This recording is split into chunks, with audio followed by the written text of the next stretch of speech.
Foster. My question, Mr Speaker, is to the Minister for Resources and asks, what actions is the government taking to increase economic growth in the resources sector?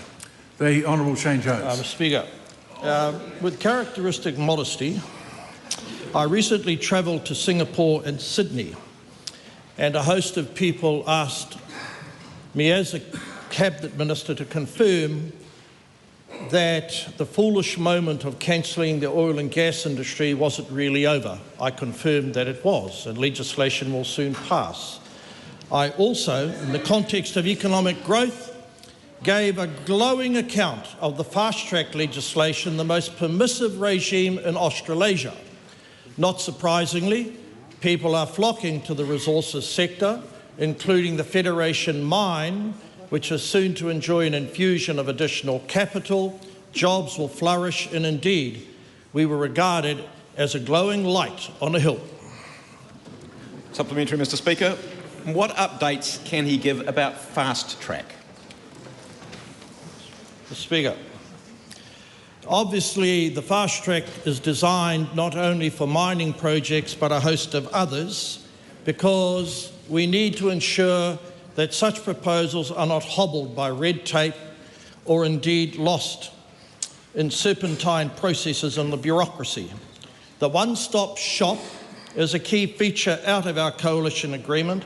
It is developing a host of pipeline projects, and in the event applicants strike problems that we did not understand in the construction of this legislation, the Minister responsible and myself will ensure that they are swept away. Supplementary, Mr Speaker. What recent engagements has he had with potential investors in the New Zealand resources sector? Speaker, I have endeavoured to assure investors in the resources sector that we have decriminalised the coal industry. We have validated the gas industry. We are not in the business of visiting moral judgments upon various elements of the economy because we remain agnostic as to how we keep the lights on. I had the privilege of addressing a host of mining investors, professionals in Sydney. They regard the quality of leadership that I have shown on behalf of the government of such stature they invited me to be a politician in Canberra.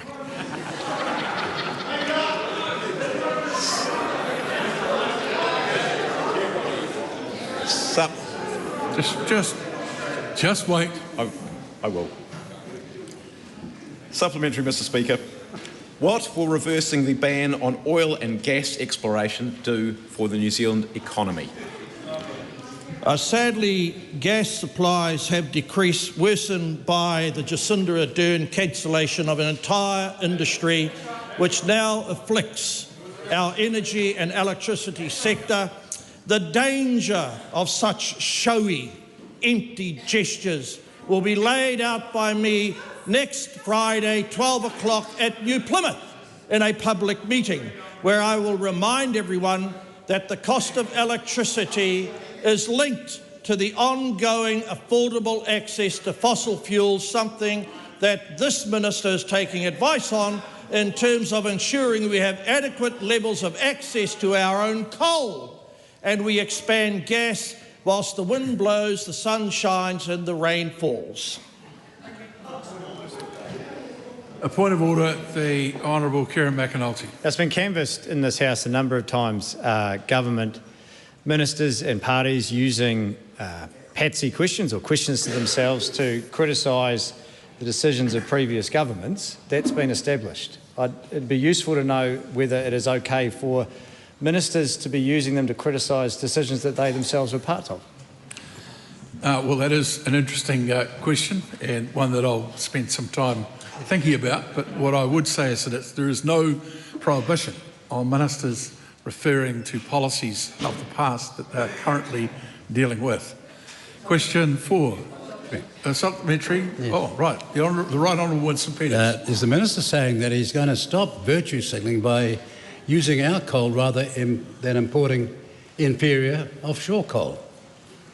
Yeah, well, that question is sort of interesting because it's hardly factual as soon as you say virtue signalling. But anyway, I'm sure that the Honourable Minister will make every effort to stay within the bounds of standing orders. Coal before dole. Now, on the matter of the coal exports, they are continuing. They will not be ruled out by this government. We have changed legislation that sought to demonise and criminalise the coal industry. We're not in the business of moral arbitration. And more importantly, we have our own fields of coal for the purposes of electricity. And whilst it is not fully available at the moment, advice has been sought, so we are not totally reliant on Indonesian coal up to 1 million tonnes. In fact, Mr. Speaker, I feel the need for a new coal-fired power station. No time for an urgent debate on that, but we'll go to question 4.